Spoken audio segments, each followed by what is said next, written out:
So how many data categories do you store, does Facebook store on the categories that you collect? Senator, can you clarify what you mean by data categories? Well, there's some past reports that have been out there that indicate that Facebook collects about 96 data categories for those 2 billion active users. That's 192 billion data points that are being generated, I think, at any time from consumers globally. So how many does Facebook store out of that? Do you store any? Senator, I'm not actually sure what that is referring to. How many Facebook like buttons are there on non-Facebook web pages? Congresswoman, I don't know the answer to that off the top of my head, but we'll get back to you. Is the number over 100 million? I believe we've served the like button on pages more than that, but I don't know the number of pages that have the like button on actively.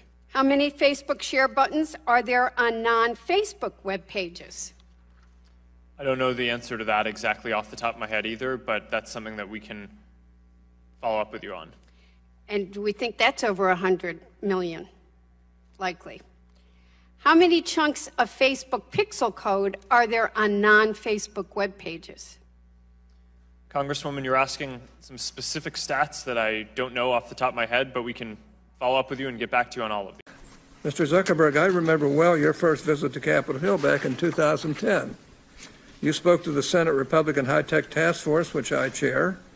You said back then that Facebook would always be free. Is that still your objective? Senator, yes, there will always be a version of Facebook that is free. It is our mission to try to help connect everyone around the world and to bring the world closer together. In order to do that, we believe that we need to offer a service that everyone can afford, and we're committed to doing that. Well, if so, how do you sustain a business model in which users don't pay for your service? Senator, we run ads. I see. I see. Do you know who Palantir is? I do. Some people have referred to them as Stanford Analytica. Do you agree? Senator, I have not heard that. Okay. Do you think Palantir taught Cambridge Analytica, as press reports are saying, how to do these tactics? Senator, I don't know. Do you think that Palantir has ever scraped data from Facebook? Senator, I'm not aware of that. Okay.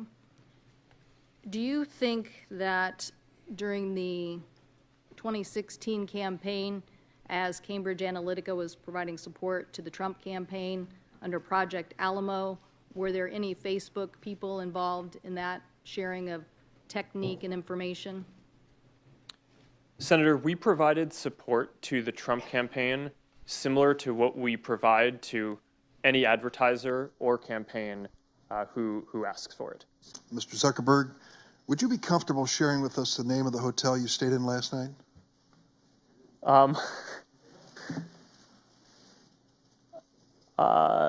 No. If you've messaged anybody this week, would you share with us the names of the people you've messaged? Senator, no, I would probably not choose to do that publicly here. I think that may be what this is all about. Here's what everybody's been trying to tell you today, and I say this gently.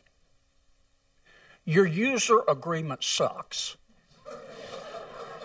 I'm going to suggest to you that you go back home and rewrite it. And tell your $1,200 an hour lawyers, no disrespect, they're good. But tell them you want it written in English, in non-Swahili, so the average American can understand. Quite a story, right? Dorm room to the global behemoth that you guys are, only in America. Would you agree with that? Senator, mostly in America. You couldn't do this in China, right? Or what you did in 10 years. Well, Senator, there are some very strong Chinese internet companies. Right, but you're supposed to answer yes to this question. Okay, come on, I'm trying to help you, right? I mean, give me a break. You're in front of a bunch of... The answer is yes, okay? So thank you. Was your data included in the data sold to the malicious third parties? Your personal data. Yes. It was.